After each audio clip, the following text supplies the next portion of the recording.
I still remember the exact shade of gold the lake turned that evening. Not bright, not warm, but the kind of faded amber you see in old photographs when the light is dying and everything feels suspended between what was and what might never be. The weathered shingles beneath us held the day's heat, radiating warmth through my jeans as I sat cross-legged on the sloped roof of the cabin. My hands rested on my knees, fingers unconsciously picking at a loose thread while my eyes traced the water's surface. Isaiah lay beside me, propped up on his elbows, his long legs stretched out toward the edge where the roof met empty air. His breathing was steady, unhurried, the way it always was during these hours we carved out of time. 7 summers we had been doing this. 7 years of climbing onto this same roof through the dormer window, of settling into this exact configuration like pieces of a puzzle that had learned to fit together without conscious thought. The silence between us wasn't empty. It never was with Isaiah. It was full and heavy and comfortable in the way that only comes from knowing someone has seen you at your worst and chosen to stay anyway. We had learned each other's rhythms over the years, the way he would drum his fingers against his thigh when thinking, how I would run my hand through my hair when words felt insufficient. This particular silence had weight to it, though, something different, something that made the air feel thicker, made each breath more deliberate. The sun hung low and swollen over the water, casting everything in that particular light that photographers spend lifetimes trying to capture. The kind of light that makes you believe in magic, in the possibility that time could stop if you just wished hard enough. Pine trees lined the far shore like dark sentinels, their reflections wavering in the gentle movement of the lake. Somewhere in the distance, a loon called, its voice haunting and lonely and perfect. This had become our ritual without us ever discussing it. Every July, the last week of the month, we would find ourselves here. The cabin belonged to friends who rarely used it anymore. Friends who had grown busy with marriages and children and careers that demanded more than they had to give. But Isaiah and I had kept coming. Year after year, drawn back to this place like some invisible thread connected us to these weathered boards and this particular view. I had driven 6 hours from Boston that morning, the same route I had taken for 7 years, past the same gas station where I always stopped for coffee, past the same roadside farm stand that sold blueberries in paper cartons. Isaiah had arrived the day before, his truck already parked in the gravel driveway when I pulled up, fishing gear already laid out on the dock like an offering to the lake gods. We fell into our patterns without effort. Coffee in the morning while watching the mist rise off the water. Long afternoons fishing from the dock, our conversations meandering like the shoreline itself. Dinners of whatever we caught or whatever we found in the perpetually stocked freezer. And then this, always this, climbing onto the roof as the day surrendered to evening, watching the sun sink into the water like it was the first time we had ever seen such a thing. But tonight felt different. Tonight there was something electric in the air, something that made my skin feel too tight and my thoughts too loud. Isaiah had been quieter than usual all day, his usual easy conversation replaced by contemplative silences and glances that lingered a beat too long.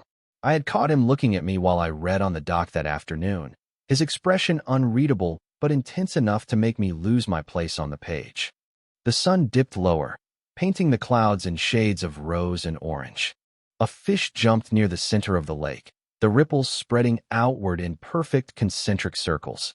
The loon called again, closer this time, and I found myself holding my breath as if any sound from me might shatter whatever spell the evening was weaving around us. That was when Isaiah spoke, his voice so quiet I almost convinced myself I had imagined it. I wish this was more than it is. The words hung in the air between us like smoke, visible and substantial and impossible to take back. My heart stopped, actually stopped, for what felt like several seconds before starting again with a rhythm that felt entirely wrong. I kept my eyes fixed on the water, on the sun that was now half swallowed by the horizon, afraid that if I looked at him I would see something I wasn't ready to understand. The silence that followed was different from all the comfortable silences we had shared. This one crackled with electricity, with 7 years of things unsaid and looks that lasted too long and moments when our hands brushed and neither of us pulled away. This silence held all the weight of every time I had wanted to say something and chosen safety instead, every time he had seemed on the verge of speaking and then closed his mouth and looked away. I tried to form words, tried to find something to say that would either shatter this moment completely or transform it into something we could never come back from. But my throat felt closed, my tongue heavy and useless. The sun continued its descent, indifferent to the small human drama playing out on the roof of a weathered lake house. From the corner of my eye, I saw Isaiah push himself up to sitting, his movements slow and deliberate. He wiped his hands on his jeans, a gesture I had seen him make 1,000 times when he was nervous or uncertain. He stood then, his shadow falling across me for just a moment before he stepped away. He didn't look back as he walked toward the dormer window, didn't pause or hesitate or give me any sign that he was waiting for a response. Just climbed through the window and disappeared into the dim interior of the cabin, leaving me alone with the dying light and the echo of words that changed everything. The sun slipped below the horizon, taking the last of the golden light with it. The loon cried once more, mournful and distant. And I stayed there, frozen, watching the first stars appear in the darkening sky, while his words played over and over in my mind like a song I couldn't stop hearing. I wish this was more than it is. 7 years of summers. 7 years of this exact moment, this exact view, this exact feeling of being perfectly, completely known. And now, with 6 simple words, everything had shifted. The careful balance we had maintained, the unspoken agreement to keep this friendship safely contained within boundaries neither of us had ever acknowledged, had been broken. I stayed on that roof until the lake turned black and the cabin grew quiet behind me. Stayed until the mosquitoes found me and the night air raised goosebumps on my arms. Because moving felt like accepting that the moment was over, and I wasn't ready for that. Wasn't ready for whatever came next. I teach literature at a small college in Boston, the kind of place where ivy climbs the brick walls and students still read physical books in coffee shops nearby. My office is tucked away on the 3rd floor of a building that creaks in winter and swelters in summer, filled with towers of papers that need grading and shelves lined with volumes I've collected over 2 decades of academic life. Keats beside Kerouac, Morrison next to Murakami, an organized chaos that makes sense only to me. My apartment reflects the same careful accumulation of things I cannot bring myself to discard. Photographs in mismatched frames crowd the mantelpiece above a fireplace I never use. A shoebox under my bed holds ticket stubs from movies I saw alone, business cards from restaurants where I ate memorable meals, napkins with phone numbers I never called. In the drawer of my nightstand, there are 3 different drafts of letters I never sent, each one folded and refolded until the creases became permanent scars in the paper. I am 41 years old, and I have built a life around the spaces between things. Between semesters. Between relationships that never quite took root. Between the person I am in Boston and the person I become during 1 week every July when I drive 6 hours north on Route 2, past farmland and small towns, until I reach the gravel driveway of a cabin that feels more like home than anywhere I pay rent. The drive itself has become a meditation. I know every curve of the road, every landmark that marks my progress away from the city and towards something I have never been able to name. The gas station in Concord where I always stop for coffee and trail mix. The antique shop in Petersham that I have never entered but always notice. The farm stand in Athol where an elderly woman sells blueberries in brown paper bags and remembers my face from year to year, even though we have never spoken beyond please and thank you. Isaiah is always there before me. His truck, a faded blue Ford with more rust than paint, sits in the driveway like it grew there. His fishing gear already arranged on the dock with the precision of someone who understands that rituals require proper preparation. He never acknowledges that he arrives early, just as I never acknowledge that I time my arrival to ensure he is already settled, already occupying the space, so I can slip into it beside him without the awkwardness of arriving to an empty cabin. We met 9 years ago through mutual friends who thought we would get along. Sarah and Mike, a couple who used to rent the cabin every summer and fill it with other people who worked too hard and needed to remember what silence sounded like. Those first summers there were 8 or 10 of us, a rotating cast of academics and artists and ordinary people who had somehow found each other in the city and wanted to transplant that friendship to a place where cell phone service was spotty and the nearest grocery store was 20 minutes away. Isaiah was the quiet one even then. while the rest of us sat around the fire pit arguing about books and politics and whether the Red Sox would ever win another World Series. He would whittle small figures from pieces of driftwood he collected along the shore. A loon, a fish, a tiny canoe no bigger than his thumb. He would listen to our conversations with half a smile, occasionally offering a comment that was always more insightful than anything the rest of us had said. He told me that first summer that he built houses for a living, that he preferred working with his hands to working with words. He had been married briefly in his 20s to a woman who wanted children and a house in the suburbs, and a husband who came home every night at 6. The marriage lasted 2 years. The divorce was amicable. There were no children, no house, no bitter custody battles over furniture or photo albums. Just two people who discovered they wanted different kinds of quiet. Over the years, the group grew smaller. Sarah and Mike had children, and their summers became consumed with soccer camps and family vacations to places with better healthcare and indoor plumbing. Others drifted away to new jobs, new relationships, new responsibilities that made it harder to disappear for a week in July. But Isaiah and I kept coming back. Not together, exactly, but not separately either. Our arrivals became coordinated without discussion. Our departures timed to stretch the week as long as possible. We developed our rhythms without planning them. Coffee at dawn while the lake released its nighttime mist. Long mornings fishing from the dock where conversation flowed as easily as the water around the pilings. Afternoons reading in matching Adirondack chairs that had weathered to the same silver gray as the cabin's shingles. Dinners of whatever we caught or whatever we could assemble from the perpetually stocked pantry that no one claimed responsibility for maintaining. We talked about everything except the obvious. His work renovating Victorian houses in Cambridge, my students, and their evolving relationship with literature in a digital world. Books we had read, movies that had moved us, places we wanted to travel but probably never would. We shared stories about our childhoods, our failed relationships, our fears about growing older in a world that seemed to be accelerating beyond our ability to keep pace. But we never talked about why we kept coming back. Never acknowledged that this week had become the anchor around which our entire year revolved. Never questioned why two men who had dozens of other friends in Boston chose to spend their only real vacation time together at a place that required effort to reach and offered nothing but the chance to exist without pretense. Until that evening on the roof, when Isaiah said the thing that made everything different. When he gave voice to the question that had been floating between us for years like smoke from a fire neither of us had been willing to tend. I wish this was more than it is. Now, sitting alone in the darkening cabin, I could feel the weight of those words settling into my bones like cold water, changing everything I thought I understood about the careful distance we had maintained and the friendship we had built in the space, where something else might have grown if we had been braver or different, or willing to risk losing what we had for the possibility of something more. When I finally climbed down from the roof that night, the cabin was dark except for a thin line of light beneath Isaiah's bedroom door. I stood in the hallway for several minutes, my hand raised to knock, words forming and dissolving on my tongue before I could speak them. The floorboards creaked under my feet, and the light went out.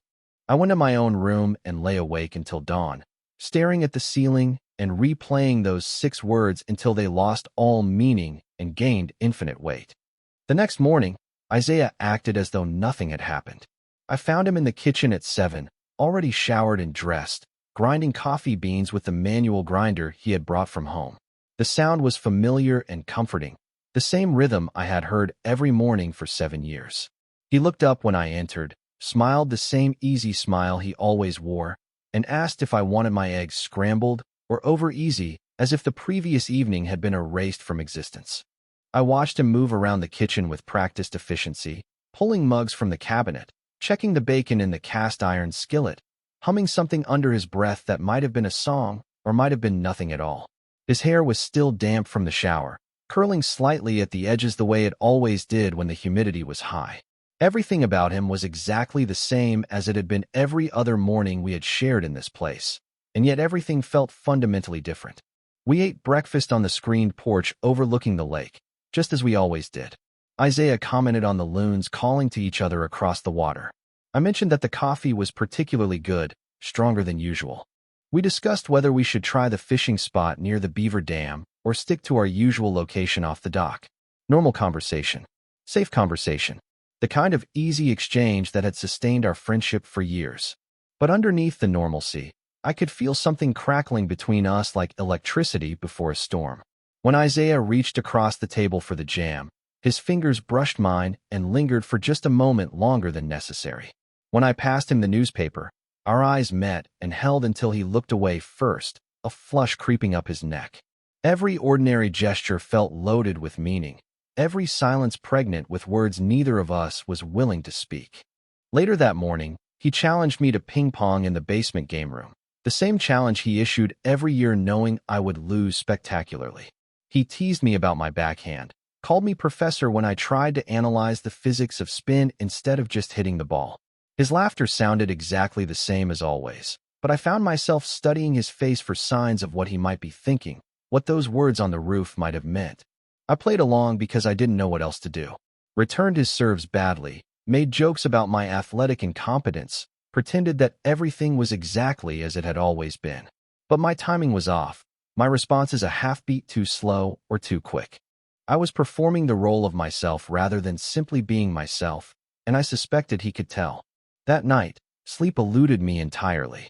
I lay in the narrow bed listening to the old cabin settle around me, wood expanding and contracting with the temperature changes, pipes groaning softly in the walls. Every sound seemed amplified in the darkness. Isaiah's footsteps crossing his room, the creak of his bed frame as he shifted position, the soft murmur of his voice, though whether he was talking in his sleep or on the phone, I couldn't tell. At some point after midnight, I gave up on sleep and pulled out the wooden trunk where I kept things I brought to the cabin but never used. Swimming trunks that still had tags. A journal I had intended to write in but never touched. And buried beneath it all, folded into a square so small it fit in my palm, a letter I had written 3 years ago and never had the courage to deliver. I unfolded it carefully, the paper soft and fragile from being handled and refolded countless times. The words were in my own handwriting, though they seemed to belong to someone braver than I had ever been. Dear Isaiah, it began. I have been trying to find a way to tell you this for 2 years now. The letter went on for 3 pages, outlining feelings I had never spoken aloud, describing moments between us that had felt like more than friendship, but which I had never been certain he had felt too. I read it twice in the dim light from my phone, remembering the night I had written it after too much wine and too many hours spent watching him read by the fire.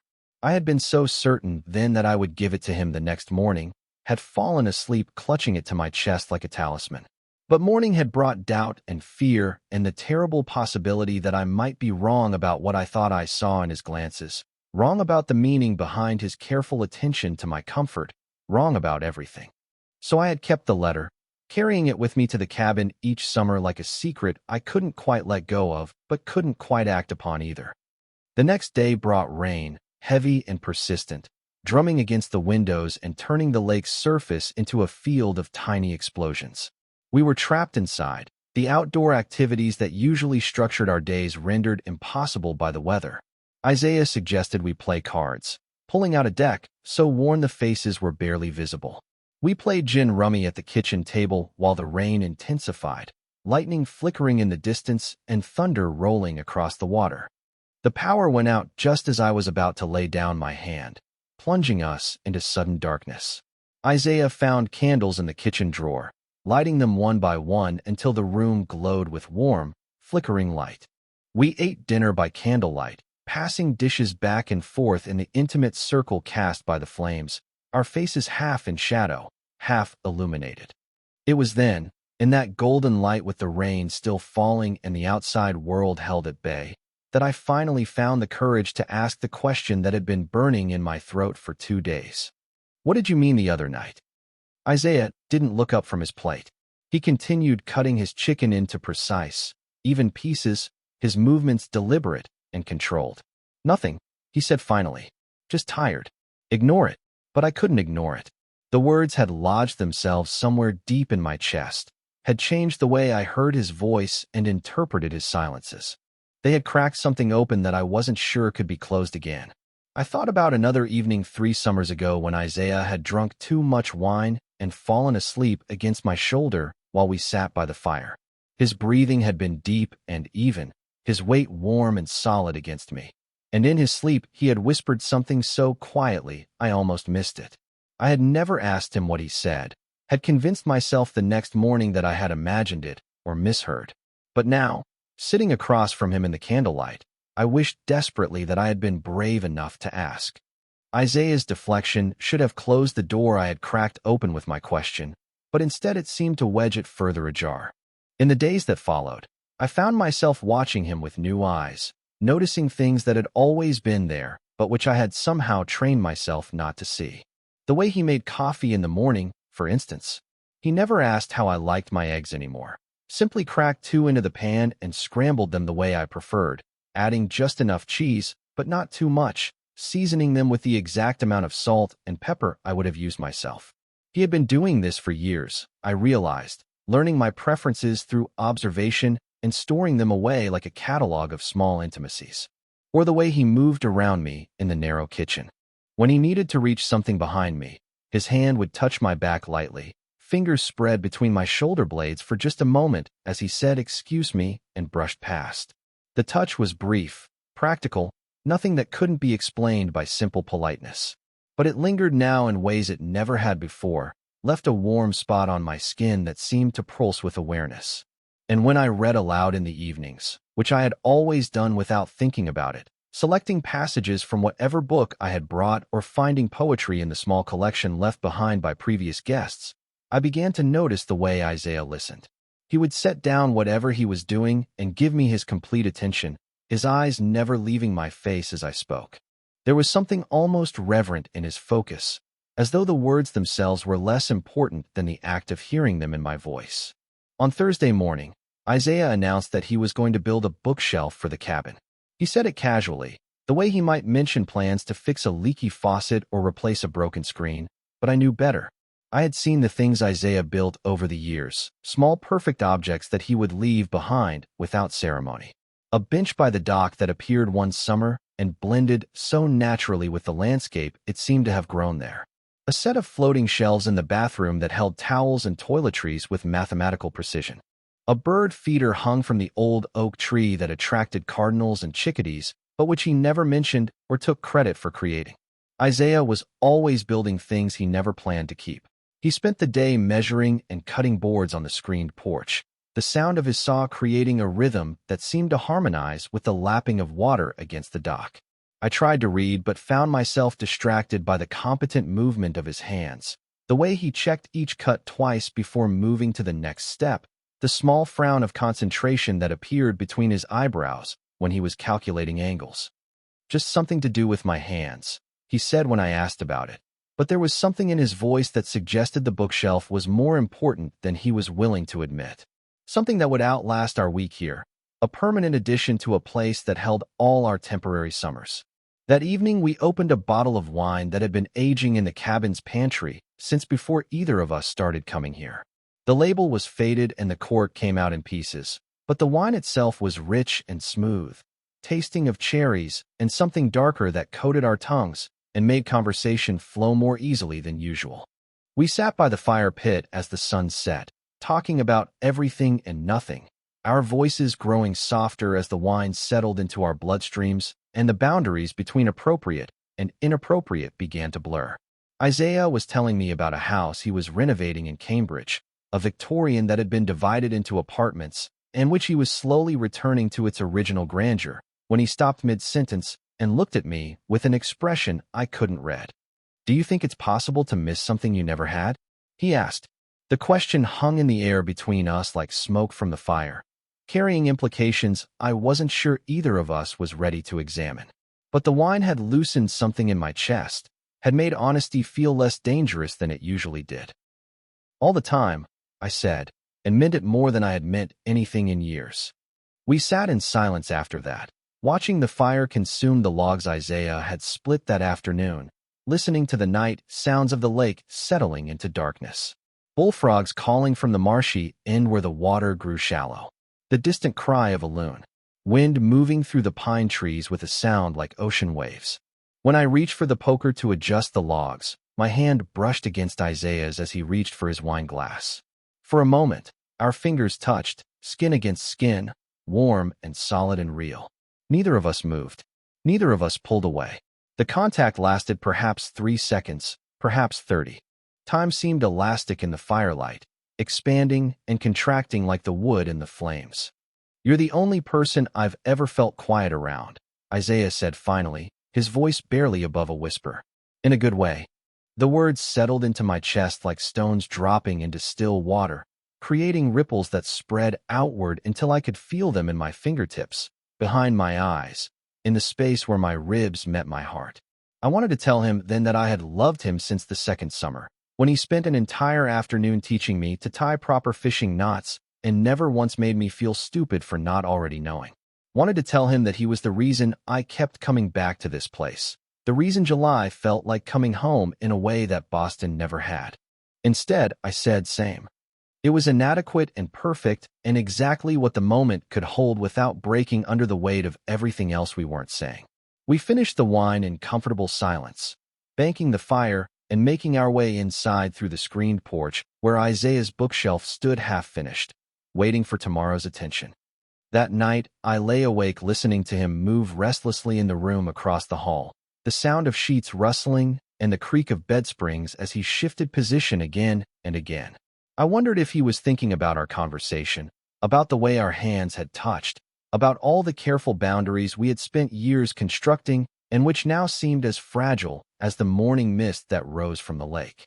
Sleep, when it finally came, brought dreams of things that felt too real to be fiction and too impossible to be memory. The next few days passed in a haze of careful normalcy, punctuated by moments that felt electric with possibility. Isaiah finished the bookshelf, sanding it smooth and applying 3 coats of stain that brought out the natural grain of the wood.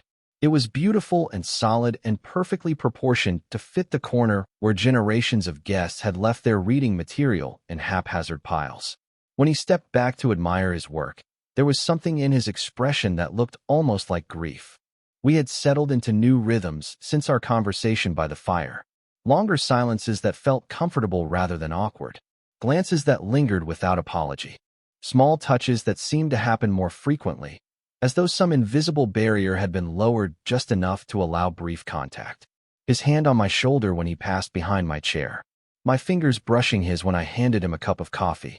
Nothing that couldn't be explained away, but everything carrying weight that hadn't been there before. On Saturday morning, our second to last day, I drove into town to pick up groceries for our final dinner together. It was a tradition I had established years ago, this last meal that was always more elaborate than the simple fare we usually prepared. I spent an hour wandering the narrow aisles of the local market, selecting ingredients for the pasta dish Isaiah had mentioned liking, choosing a bottle of wine that cost more than I usually spent, buying the good chocolate for dessert. The errands took longer than expected. A conversation with the elderly woman at the farm stand who remembered me from previous summers and wanted to discuss the unusual weather patterns. A stop at the hardware store where the owner insisted on showing me his collection of antique fishing lures. The kind of unhurried interactions that only happened in small towns where time moved differently than it did in the city. When I returned to the cabin, Isaiah's truck was still in the driveway, but he wasn't in any of the usual places. Not on the dock, not in the kitchen, not on the screened porch with his woodworking. I called his name as I carried the grocery bags inside, but received no answer. It wasn't until I walked around to the front of the cabin that I found him. He was sitting on the porch steps, motionless in the afternoon sunlight. In his lap was a piece of paper, folded and unfolded so many times that the creases had worn white against the original color. Even from a distance, I recognized it immediately. The letter I had written 3 years ago and never had the courage to deliver. The letter that contained everything I had never been able to say aloud. My stomach dropped like a stone thrown into deep water. The grocery bag slipped from my hands and hit the gravel with a soft thud, but Isaiah didn't look up. He was staring at the paper as though it might change meaning if he read it enough times, as though the words might rearrange themselves into something less devastating or more explicable. I approached slowly, the way you might approach a wounded animal that could either flee or attack without warning. The letter looked smaller in his hands than it had in mine, fragile and insignificant for something that contained the power to destroy everything we had built together. "Why didn't you give this to me?" he asked without looking up. His voice was quiet, carefully controlled, but I could hear something broken underneath it.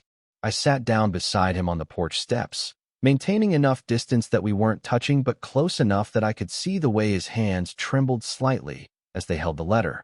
The paper was soft with age and handling, translucent in places where my pen had pressed too hard, where emotion had outweighed careful penmanship.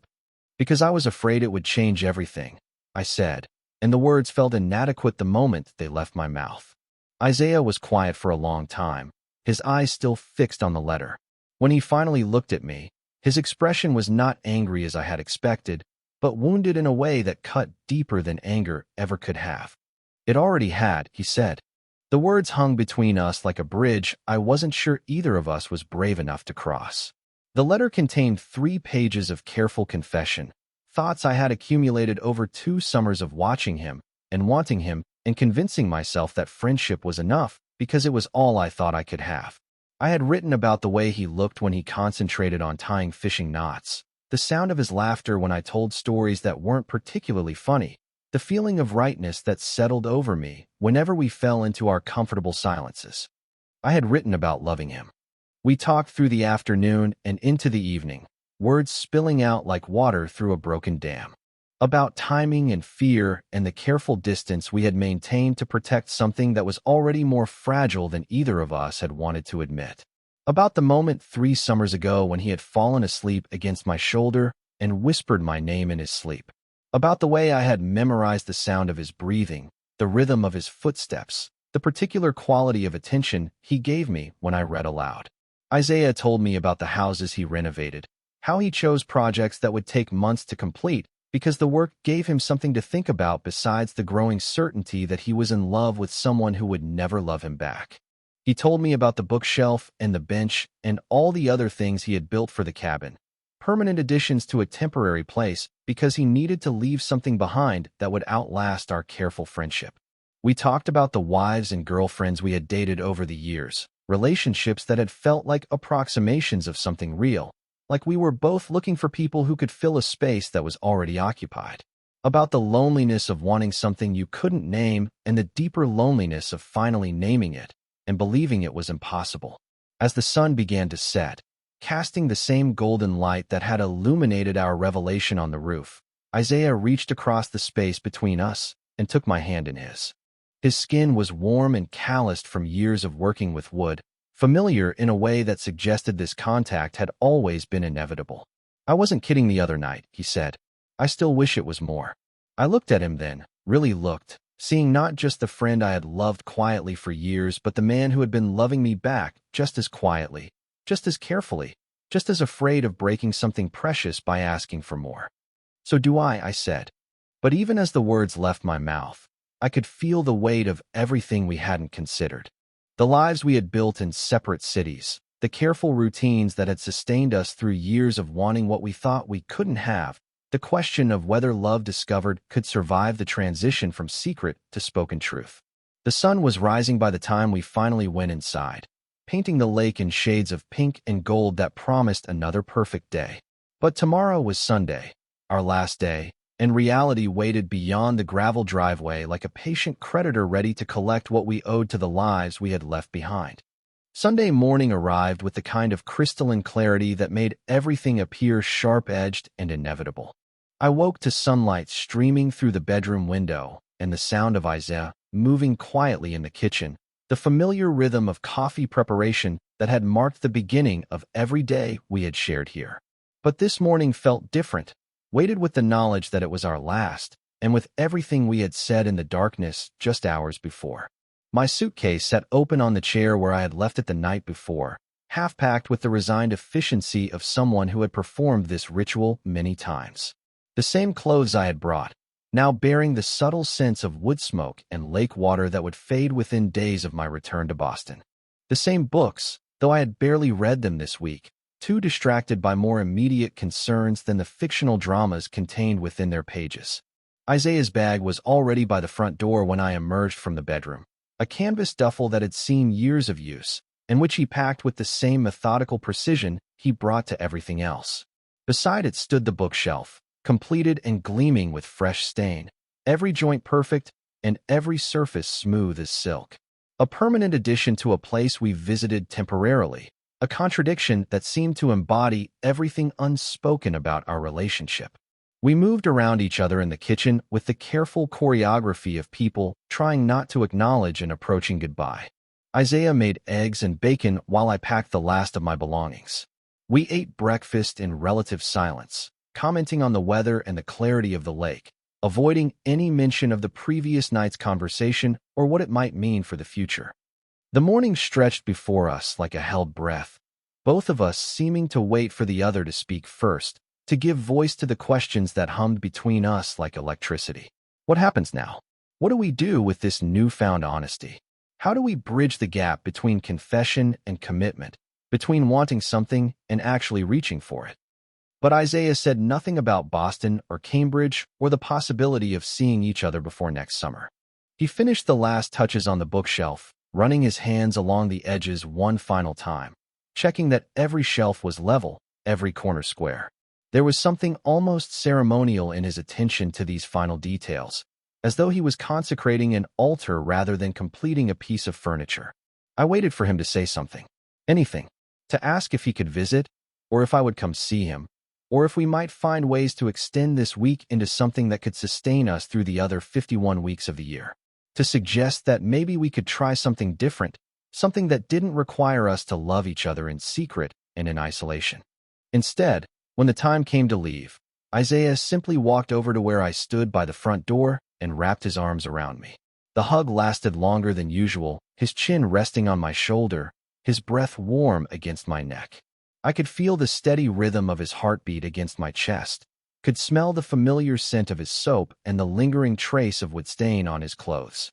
This week, he whispered, his voice so quiet I almost missed it. It was the only place I felt real. The words hit me like a physical blow, carrying the weight of everything we had discovered and everything we were about to lose again. Without thinking, without calculating the risks or considering the complications, I heard myself saying, "Then come back with me." The offer hung in the air between us, surprising us both with its directness. For a moment, I thought he might say yes. I felt his arms tighten around me, felt him take a deep breath as though he was about to speak. But when he pulled back to look at me, his smile was sad and warm and resigned.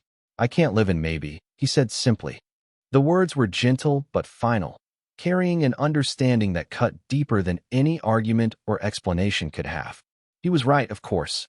What I was offering wasn't certainty or commitment, just the possibility of exploring something that might or might not survive the transition from this place to our real lives. The invitation was as fragile as everything else between us, built on hope rather than any solid foundation. We parted without dramatic declarations or promises to stay in touch. Just one long look held perhaps a moment too long, his hand squeezing mine before he turned and walked to his truck. I watched him drive away until the blue Ford disappeared around the bend in the gravel road, leaving only a settling cloud of dust and the echo of an engine growing fainter in the distance. The drive back to Boston felt longer than usual, each mile stretching between me and the week that was already beginning to feel like something I might have imagined. The same landmarks I passed every year now seemed like markers of a journey away from something precious rather than towards something familiar.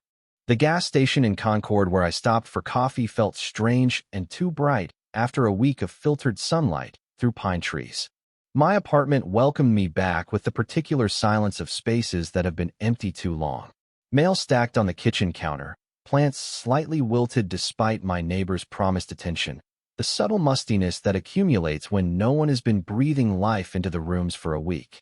I unpacked slowly, each item carrying the scent and memory of the place I had left behind. I placed a photograph of the lake on my nightstand, one I had taken years ago during an evening when the light was particularly golden and the water perfectly still. In the image, the dock stretched into the frame like a pathway to somewhere just out of sight, surrounded by the kind of natural beauty that photography could capture but never quite contain. Days passed, then weeks. I returned to teaching with the familiar rhythm of academic life, losing myself in student papers and faculty meetings and the countless small tasks that filled the hours between morning and night. But I found myself checking my phone more often than usual, looking for messages that never came, and driving past the hardware store in Cambridge where I knew Isaiah sometimes bought supplies, hoping for a glimpse of the blue truck that never appeared. Autumn arrived in Boston with the subtle persistence of change that couldn't be ignored or postponed. The leaves on the trees outside my office window shifted from green to gold to rust, marking the passage of time in a way that felt both natural and inexorable. Students returned with the energy of new beginnings, filling the hallways with conversations about summer internships and study abroad programs and relationships that had survived or failed the test of separation. I taught my classes and graded papers and attended faculty meetings, settling back into the academic rhythm that had structured my life for nearly 2 decades. But something felt different this fall, as though the carefully ordered routine that had once provided comfort now felt like a costume I was wearing rather than a life I was living. The apartment that had always felt like home now seemed too quiet, too empty, too filled with the ghost of conversations I might have had if I had been braver. October arrived with a crispness that reminded me of mornings at the lake, when the air would carry the promise of winter and Isaiah would build fires that crackled and popped while we drank coffee and watched the mist rise from water that grew colder each day. I found myself thinking about him more often than I should have, wondering if he was working on another renovation project, if he was dating someone new, if he ever thought about our week together and the things we had finally said aloud. The package arrived on a Thursday afternoon when the light was already fading and the first real cold snap of the season had settled over the city like a promise of harder weather to come. I found it waiting outside my apartment door when I returned from teaching, a small brown box with no return address and my name written in careful block letters that I didn't recognize. Inside, wrapped in tissue paper that smelled faintly of sawdust and would stain, was a carved wooden box no bigger than my palm. The craftsmanship was exquisite, every surface smooth and perfectly joined, the kind of work that could only come from hands that understood wood at the cellular level.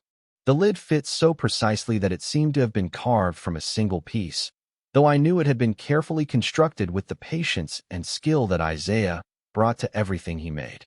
The box opened on tiny hinges that moved without sound, revealing an interior lined with soft fabric and containing a single folded piece of paper.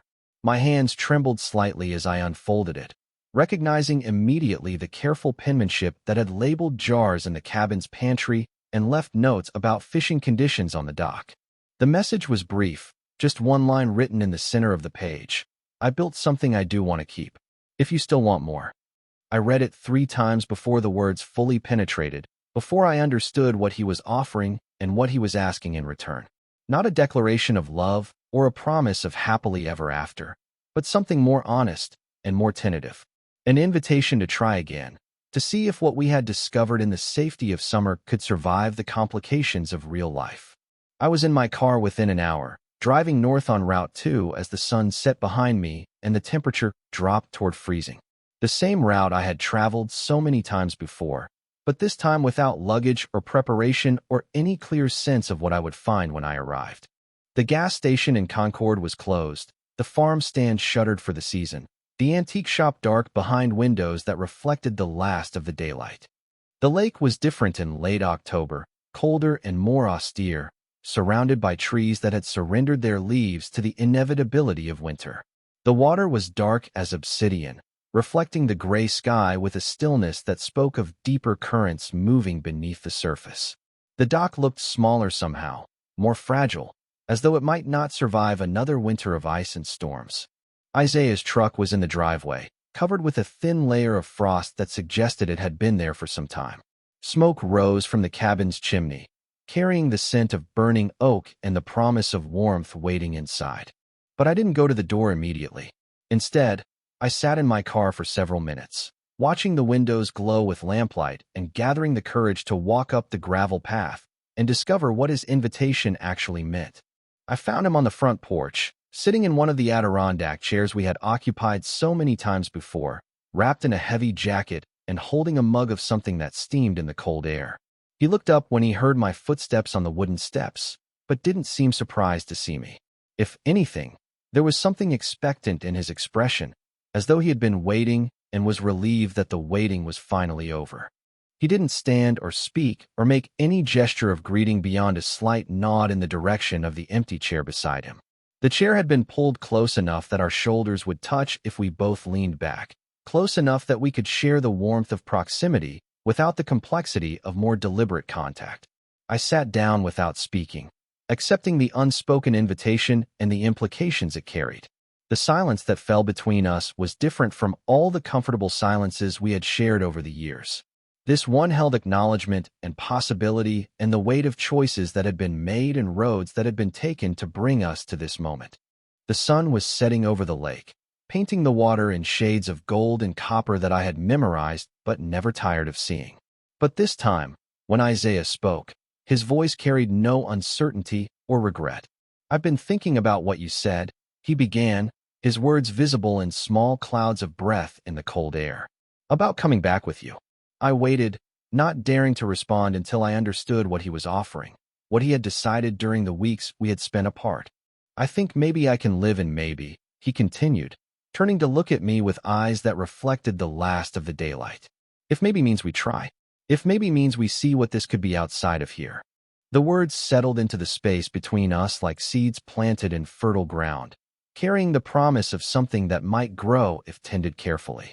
Not a guarantee or a fairy tale ending, but something more valuable, the willingness to risk everything we had built for the possibility of something more. We sat together as the sun disappeared below the horizon and the first stars appeared in the darkening sky, no longer separated by careful distance or the fear of wanting too much. This time, we didn't watch the sunset in silence.